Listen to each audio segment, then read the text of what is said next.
Fala galera, bom dia, boa tarde, boa noite, dependendo da hora que você estiver assistindo aí na sua casa, no seu aparelho celular, no seu tablet, qualquer computador, qualquer aparelho que você esteja na condição de conseguir me acompanhar. Sou o professor Pedro Gabriel, mais uma vez estando aqui com vocês.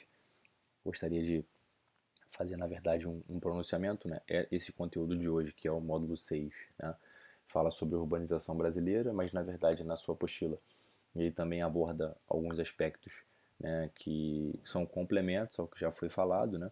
Esse tema já foi falado no módulo 4, né? No módulo 5 a gente apresentou algumas características, né, características, né, do problemas ambientais, né, urbanos, e agora no módulo 6 ele vem falando sobre o processo de metropolização, desmetropolização, né? Ele também cita a rede urbana, que nós já falamos no módulo 4, e também falando sobre o processo de segregação socioespacial.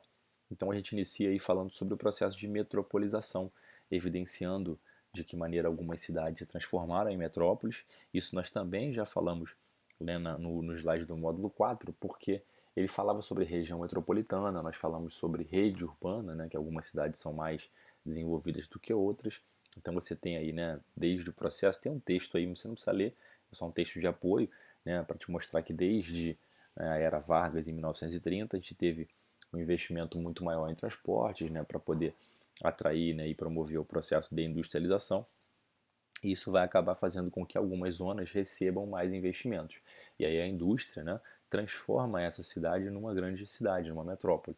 O principal exemplo disso, né, é São Paulo, é o Rio de Janeiro, são as capitais dos estados, né, basicamente representando essas metrópoles, e posteriormente algumas cidades do interior também vão acabar se transformando em metrópoles devido a toda a recepção de investimentos, a atração populacional e industrial e a consequente transformação na sua forma de influência, né? As cidades vão começar a influenciar o que está ao redor e a partir daí a metropolização vai estar constituída. O problema é que antigamente você tinha uma influência muito grande do processo de metropolização. As metrópoles ainda hoje são as principais cidades, só que agora nós vivemos o inverso disso, né? A gente vive o processo hoje onde muitas metrópoles vêm perdendo a sua importância, vêm reduzindo a sua relevância, vem apresentando processos onde elas estão involuindo, né? Tanto que o processo é chamado de desmetropolização ou involução metropolitana, né? E basicamente representa aí a fuga, né, de pessoas e de indústrias indo para outros locais, né, basicamente para as cidades médias, e isso faz com que hoje exista, né, como dado o fato de que as cidades médias são aquelas que mais crescem, são as cidades que apresentam o maior nível de crescimento, né, ao longo aí dos últimos censos, né? A tendência aqui no censo 2020, isso fica ainda mais comprovado, né? Existem estudos que mostram hoje que é muito melhor né, ter uma condição financeira boa numa cidade média do que numa cidade grande, né? O modo de vida das pessoas com maior riqueza nas cidades médias, ela é muito melhor, né, do que de pessoas médias que vivem em grandes cidades. Então as cidades médias passaram a ter um crescimento maior, isso também está muito associado ao sistema de transportes, ao sistema de, de internet, que permitiu que você esteja na cidade média e mesmo assim consiga viver todas as benesses, todas as características, as condições que as grandes metrópoles apresentam. Beleza, galera? Então, o processo de desmetropolização ele vai estar associado aí a essa perda de influência. O Rio de Janeiro é uma das principais cidades que passam por isso, né? Vem cada vez mais perdendo importância, principalmente para o interior de São Paulo, né? Que hoje consegue atrair muita gente, muita empresa, enfim, tem uma riqueza muito grande. Belezinha? E aí no caso do número 3, né, que é a segregação, que basicamente é o que representa esse módulo, né, um processo de segregação que nada mais é do que a separação entre a população, né, a partir da sua renda, ou seja, a separação entre ricos e pobres, não tão simples dessa forma, mas basicamente isso, né, um processo onde você separa uma população da outra, né, um processo de isolamento, de separação. A grande questão é que esse processo de segregação ele está associado, primeiro, né, à autossegregação, quando a pessoa escolhe, né, voluntariamente escolhe viver isolada, né, esse fato que está associado geralmente à busca por segurança, busca por exclusividade, né, aquela busca pelos condomínios fechados, pelos condomínios de alto padrão, onde você tem segurança 24 horas, geralmente se vende uma proximidade com o meio ambiente, uma condição de vida um pouco melhor.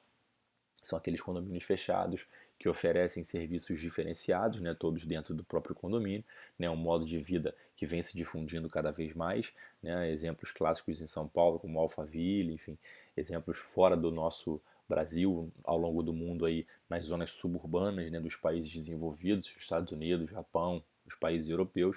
Então você tem aí condomínios que são exclusivos exatamente para que separe, para que impeça, né, a circulação de qualquer pessoa. Né? A ideia é que você tenha uma seletividade, né, nesse processo de autossegregação. Ao mesmo tempo, existe a segregação que é induzida, que é forçada, né, que acaba por gerar o processo de favelização. Apesar de haver controvérsias, de muitas pessoas emitirem opiniões contrárias a essa lógica, a geografia entende que a favelização ela é produto de 3 fatores. Né? O primeiro fator é a deficiência econômica, né, é a falta de dinheiro, né, para que você possa ocupar um outro espaço. Né? O segundo fator acaba sendo a proximidade com o trabalho. Muitas vezes o cidadão prefere morar mais próximo ao trabalho, ou então ele não pode morar longe por uma questão financeira, então ele depende, né, de ocupar aquele espaço que não é o melhor, né, mas que está associado ali, né, ao seu trabalho, a sua forma de ir para o trabalho. E a especulação imobiliária, né? Existem agentes, né, que atuam para valorizar e desvalorizar determinados espaços, fazendo com que você tenha alguns espaços atraindo população de muita renda e dificultando para que a população de média e baixa renda consiga ocupar. Tem locais onde você até gostaria de viver, mas não pode por uma questão financeira que o atrapalha.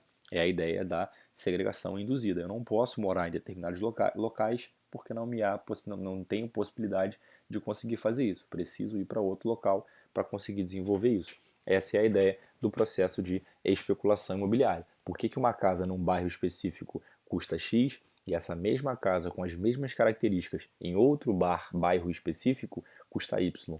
Tudo isso aí está associado ao processo de segregação socioespacial, beleza? Isso inclusive gera alguns problemas porque existem espaços que são públicos e que geralmente reúnem esses dois processos diferenciados. Você vai à praia, por exemplo, você vai ter a junção, né, desses dois grupos específicos, tanto a galera que vive numa condição boa quanto a galera que vive numa condição ruim. A praia, por ser um espaço público, é de uso comum, então todo mundo pode ocupar aquele espaço, né? Então, assim, a segregação é algo que é muito discutida por todo mundo, né? Se entende que o processo de favelização, né, ele vai começar muito lá atrás, né, com o Morro da Favela, aqui no Rio de Janeiro, é um processo histórico aqui do Rio de Janeiro, e é típico de grandes cidades, principalmente onde o processo de urbanização não aconteceu da melhor maneira possível, né? Como nós já estudamos, um processo que é recente, um processo que é acelerado, que vai derivar aí as cidades mal desenvolvidas, né? Cidades, né, apresentando problemas, né, e consequências negativas, né, dentro do processo de ocupação e de formação, né, dessas cidades, beleza? O processo de favelização é apontado, né, como um produto da urbanização, né, que não foi feita da melhor maneira possível, beleza?